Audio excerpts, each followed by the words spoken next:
Hello everyone, welcome in this class. In our previous class, we have discussed about the how to computation the total income of individual.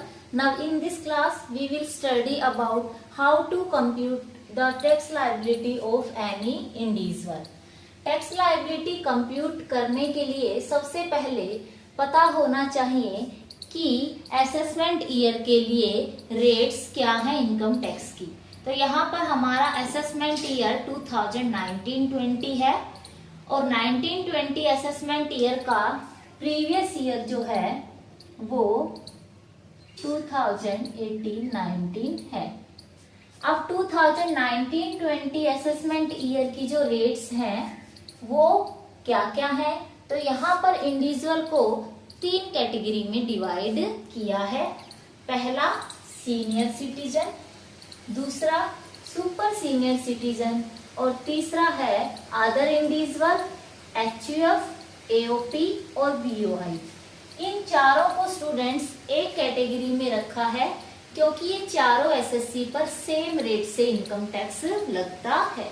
तो यहाँ पर सबसे पहले बात आती है सीनियर सिटीजन की। तो सीनियर सिटीजन कौन होगा?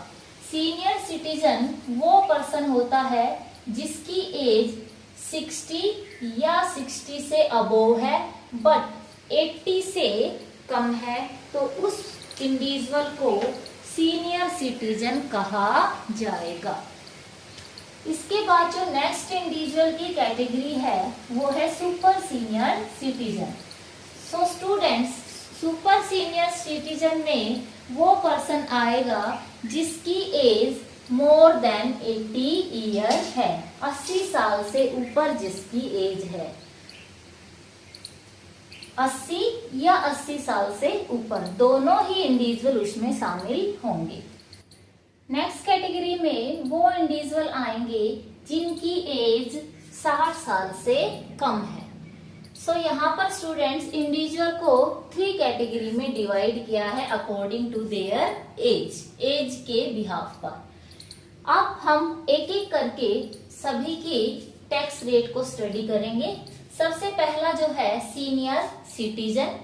सीनियर सिटीजन की इनकम अगर 3 लाख तक है तो इस पर कोई टैक्स नहीं लगेगा। नेक्स्ट 2 लाख इनकम पर 5% की रेट से टैक्स लगेगा। नेक्स्ट 5 लाख इनकम पर 20% की रेट से टैक्स लगेगा। और अगर 10 लाख से ऊपर कोई इनकम है तो 30% की रेट से टैक्स चार्ज किया जाएगा। इसी तरीके से सुपर सीनियर सिटीजन की जो टैक्स रेट है 5 लाख तक नो टैक्स। नेक्स्ट 5 लाख पे 20% की रेट से टैक्स चार्ज होगा और नेक्स्ट बैलेंस पर 30% की रेट से टैक्स चार्ज होगा। इसके बाद जो नॉर्मल सिटीजन है या अदर सिटीजन हम उसे कह सकते हैं, 2.5 लाख तक किसी तरीके का टैक्स नहीं लगेगा। नेक्स्ट 2.5 लाख पर 5% की रेट से, नेक्स्ट 5 लाख पर 20% की रेट से और 10 लाख से ऊपर के बैलेंस पे 30% की रेट से टैक्स चार्ज किया जाएगा। इसके बाद एक सेक्शन 87A के तहत रिबेट भी मिलेगी। अगर किसी इंडिविजुअल की इनकम 3.5 लाख से, कौन सी इनकम? टोटल इनकम 3.5 लाख से कम है तो उसे अंडर सेक्शन 87A के तहत 2500 रुपए की छूट दी जाएगी। अब इसके साथ साथ सरचार्ज का भी प्रावधान है, अधिभार जिसे कहते हैं। अगर किसी इंडिविजुअल की टोटल इनकम 50 लाख से ज्यादा है बट 1 करोड़ से कम है तो यहाँ पर उस पर 10% की रेट से सरचार्ज उस पर इम्पोज होगा। इसके बाद अगर उसकी इनकम 1 करोड़ से ज्यादा है तो उस पर 15% की रेट से सरचार्ज को इम्पोज किया जाएगा। सरचार्ज ऐड करने के बाद मार्जिनल रिलीफ को लेस किया जाएगा। अब क्वेश्चन ये अराइज होता है कि मार्जिनल रिलीफ होती क्या है। सो स्टूडेंट्स, मार्जिनल रिलीफ जो सरचार्ज लगा है, सरचार्ज जिस इनकम के लिए लगा है मतलब तभी लगेगा जब इनकम SSC की 50 लाख से ज्यादा होगी।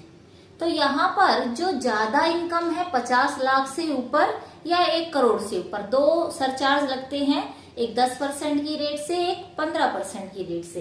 तो यहाँ पर जो एक्सेस इनकम, जिस इनकम के कारण सरचार्ज लगा है, उस पर जो टैक्स है और जो सरचार्ज है वो उस इनकम से ज्यादा नहीं हो सकता।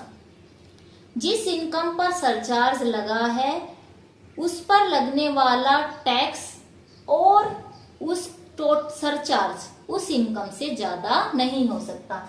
यहाँ पर मैं इसे एक एग्जांपल से समझाना चाहूंगी। मिस्टर एक्स है जिसकी टोटल इनकम असेसमेंट ईयर 2019-20 के लिए 1 करोड़ 2 लाख रुपए है। कंप्यूट करना है मार्जिनल रिलीफ और टैक्स पेएबल, कितना टैक्स दिया जाएगा मिस्टर एक्स के द्वारा। तो यहाँ पर मिस्टर एक्स की एज नहीं दी गई है, तो अगर किसी क्वेश्चन में किसी भी एसएससी की एज ना दी गई हो तो उस केस में आपको उसको नॉर्मल या अदर इंडिविजुअल मानना है। तो यहाँ पर जो टैक्स रेट थे, tax on 2.5 lakh nil, next 250 lakh पे 5% की रेट से टैक्स बना 12,500। इसके बाद नेक्स्ट 5 लाख पर 20% की रेट से टैक्स बना 1 लाख। रिमेनिंग कितना बच गया? हम इस इनकम में से जब 10 लाख घटा देंगे तो ये 92 लाख हमारे पास अमाउंट बच जाएगी। उस पे 30% की रेट से जब हम टैक्स लगाएंगे तो 27,60,000 टैक्स बनेगा और ये टोटल टैक्स हमारा आ गया 28,72,500। अब क्योंकि ये इनकम 1 करोड़ से ज्यादा है तो यहाँ अब इस पे सरचार्ज लगेगा, और मैंने आपको अभी बताया है कि सरचार्ज 1 करोड़ से ज्यादा इनकम पर 15% की रेट से लगता है।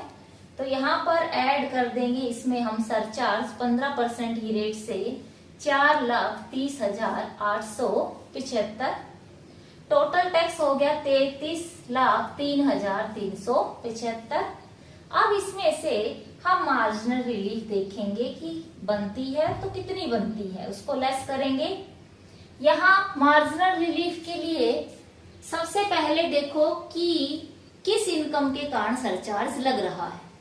ये 15% जो सरचार्ज लग रहा है ये 1 करोड़ 2 लाख, ये 2 लाख इनकम के कारण लग रहा है। अदरवाइज इस पे कितना लगता? 10% लगता।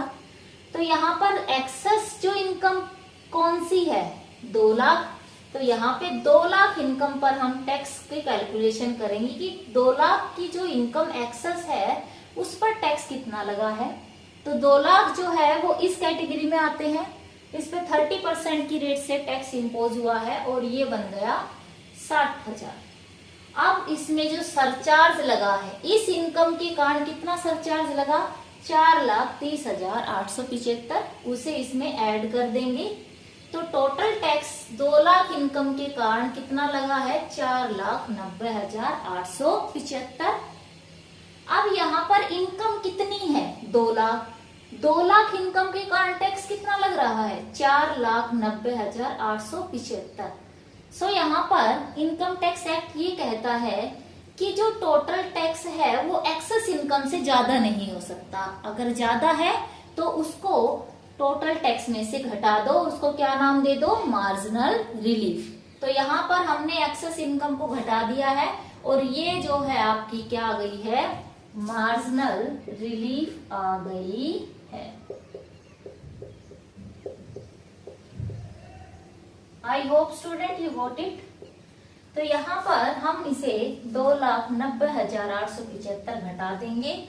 उसके बाद जो अमाउंट बचेगी 30,12,500, इस पे जो है हेल्थ एंड एजुकेशन सेस 4% की रेट से है, उसे ऐड करेंगे और टोटल टैक्स पेएबल हमारा 31,33,000 आ जाएगा। इंडिविजुअल पर कुछ स्पेशल रेट से भी टैक्स लगता है। कौन कौन सी है वो स्पेशल रेट्स? सबसे पहले अगर कोई शॉर्ट टर्म कैपिटल गेन है तो short term capital gain 111A section में अगर स्पेसिफाइड है तो उस पर 15% की रेट से टैक्स इम्पोज होगा। Now student, you should know that what is short term capital gain. Short term capital gain क्या होता है? तो यहाँ पर अगर कोई एसेट सिक्योरिटी के रूप में है तो यहाँ पर एसएससी ने उसको होल्ड कितने टाइम पीरियड तक किया है।